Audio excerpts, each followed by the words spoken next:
Il n'y a pas d'objectif à la justice réparatrice. Je suis formé en sciences, puis quelque chose qui n'a pas d'objectif, j'ai de la misère à comprendre ça. Vous m'expliquez un peu, vous avez parlé de tous les bénéfices, donc j'aimerais mieux comprendre pourquoi il n'y a pas d'objectif. Merci.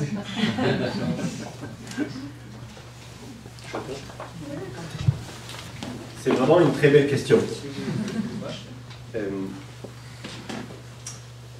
Si je t'invite à un souper, puis je te dis, il va y avoir plein de personnes extraordinaires, tu vas triper, c'est extraordinaire. Est-ce que tu as plus de chances d'être déçu que si je te dis, je t'invite à un souper, tu verras bien ce que tu en penses?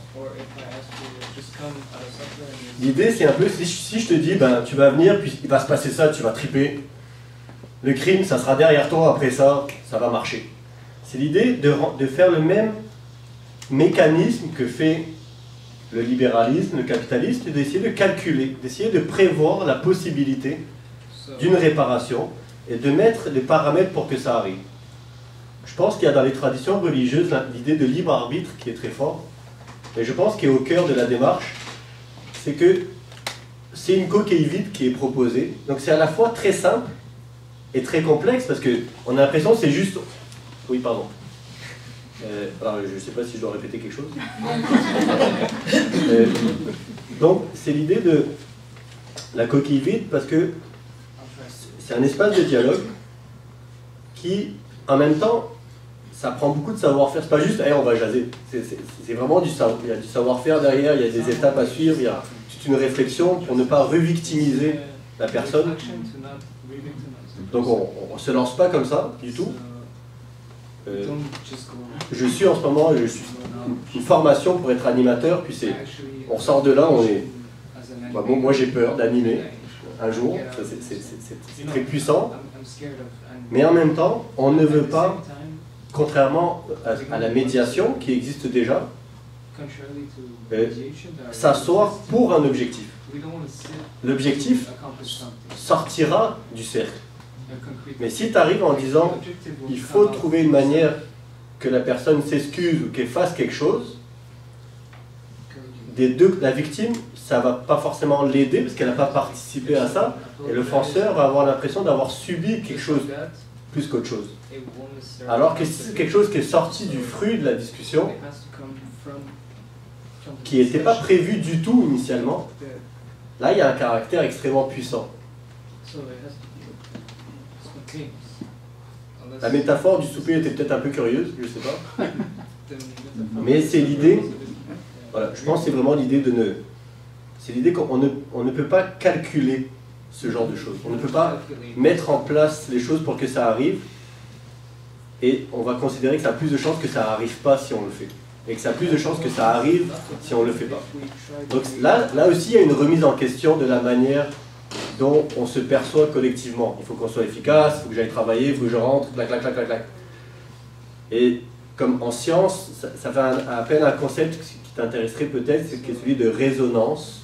Il y a un sociologue qui estime que, Hartmut Rosa, que l'envers de l'aliénation serait la résonance, qui est encore une fois quelque chose qu'on ne peut pas prévoir, qu'on ne peut pas calculer.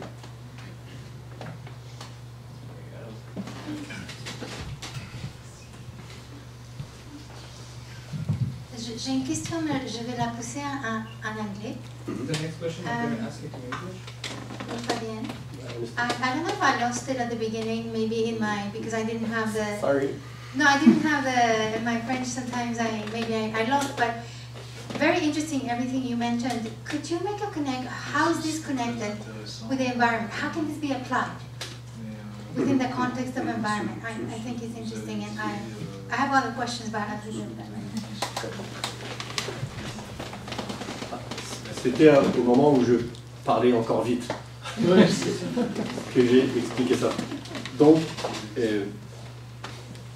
c'est un lien indirect mais indispensable.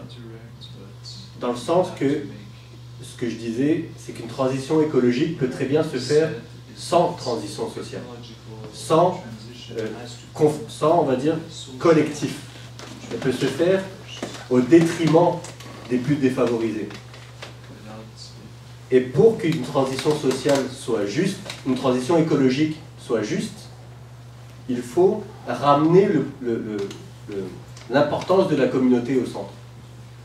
Et la justice réparatrice, pour moi, contribue à ramener la communauté au centre de nos activités, au centre de notre identité. Beaucoup de participants parlent de cercles de justice réparatrice comme des moments, des lieux sacrés, où c'est un peu l'idée « je suis parce que nous sommes ».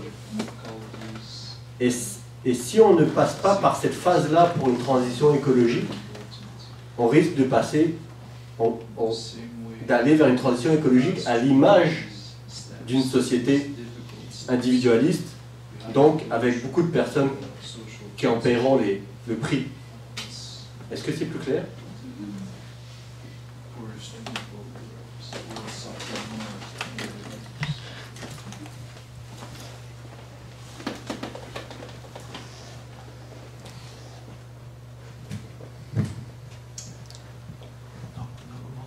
Justice réparatrice, individu à individu. Comment faire une justice réparatrice quand des sociétés ont été traumatisées? Revenons à l'expérience des Premières Nations, ici en Amérique, ici au Québec. Nous avons un grand travail de réconciliation, de réparation à vivre en collectivité avec nos frères et sœurs des Premières Nations.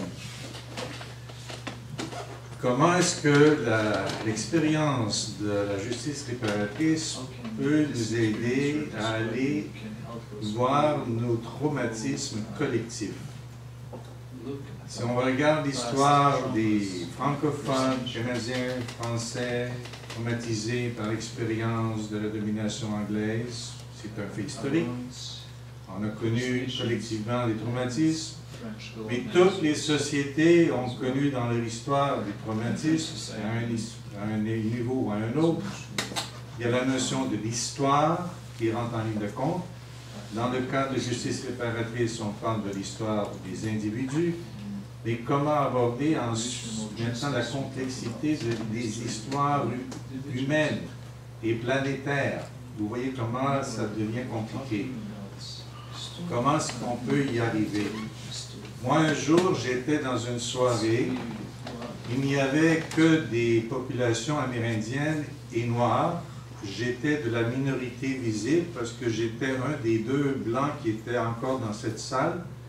J'ai osé poser une question et celui qui était le conférencier a dit comment on pouvait permettre à ce blanc de dire un mot à une assemblée qui était constituée de gens autres que blancs. Vous voyez comment les traumatismes peuvent affecter même les gens de bonne volonté qui veulent amorcer un dialogue, mais qui sont victimes à cause des traumatismes collectifs. Voyez-vous le problème? Maintenant, trouvez-moi la solution. Pas de problème. C'est vraiment une question que je trouve extrêmement intéressante. C'est une question qui est au cœur de ce qui m'intéresse dans la justice réparatrice. Dès que j'ai participé à ça, je me suis dit, il faut faire quelque chose pour l'amener au niveau plus large. On organise, je me permets de plugger ça, le 18 novembre, une soirée avec le Centre de services de justice réparatrice et le Centre Justice Effort, une soirée sur les expropriés de Mirabel, qui ont été expropriés donc, à cause de l'aéroport, qui ont vécu un traumatisme collectif. D'après des personnes très similaires à des chefs autochtones auraient dit qu'ils auraient ressenti la même chose. Ils disent, vous savez ce qu'on a vécu. Et ces personnes-là, des personnes qui ont été expropriées, entament aujourd'hui une démarche de justice réparatrice pour essayer de recréer du tissu social. Parce que les dégâts se voient encore aujourd'hui dans le tissu social, dans le tissu urbain et social. Alors, la réponse va être à la fois simple et compliquée. Simple, il faut du temps et du dialogue. Compliqué, parce que les chaises ne sont pas de la même hauteur. Là, il y a un problème de chaise. Quand ça soit face au gouvernement, quand ça soit face à des traumatismes passés, justement. Donc, dans un dialogue impromptu, ça peut blesser, comme ce que vous avez vécu. Dans un dialogue organisé, ça peut libérer. C'est ici tout l'objectif de la justice réparatrice. Je prends un autre exemple, si vous me permettez, que je n'ai pas eu le temps de mentionner. Ça s'appelle Mothers, Men Against Senseless Killings. À Chicago, des mères, ils se présentent comme une armée de mères qui vont dans la rue servir des repas, faire des activités et utiliser les techniques de justice réparatrice au coin même où une personne s'est fait tuer 3 jours avant. Évidemment, toute la communauté dit « Ben voyons, t'as pas peur, pourquoi tu fais ça ?» Non, c'est pas vrai qu'on va laisser cet endroit-là mourir, c'est notre quartier, et ils y vont, des tables, la fête. Et ben, les gens arrivent et leur font des câlins.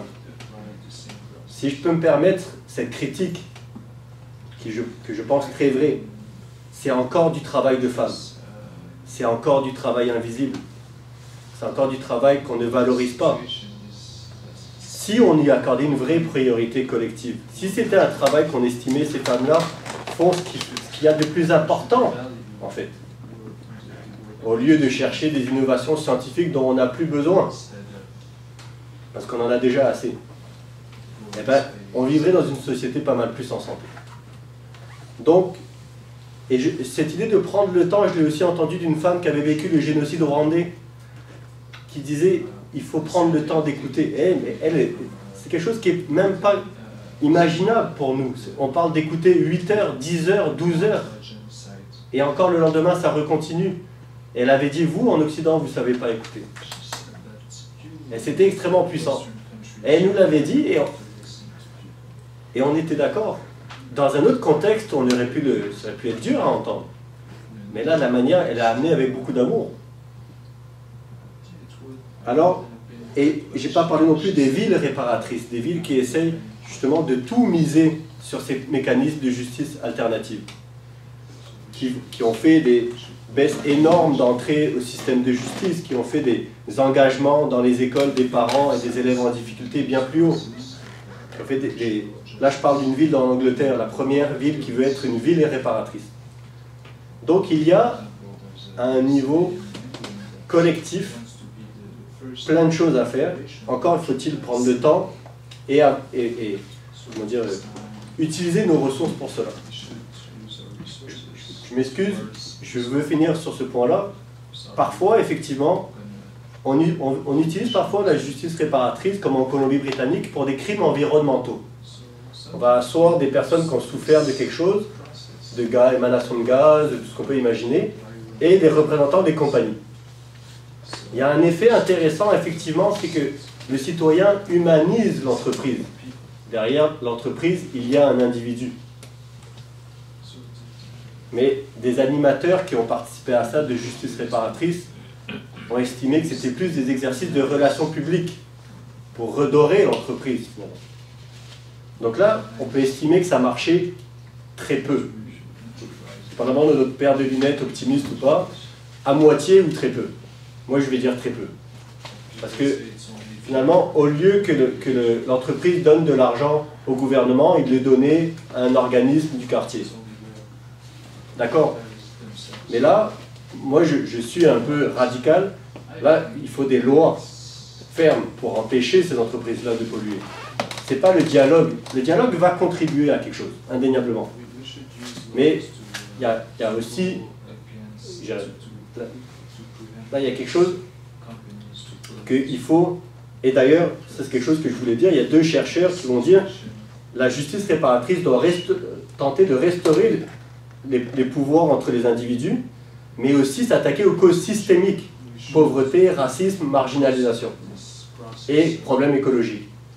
Donc, c'est l'espoir, peut-être optimiste, que quelqu'un qui participe à ça se dit « je veux défendre ma communauté et donc je veux m'impliquer politiquement pour que ce genre de choses n'arrive plus ». Voici le lien qu'on peut faire.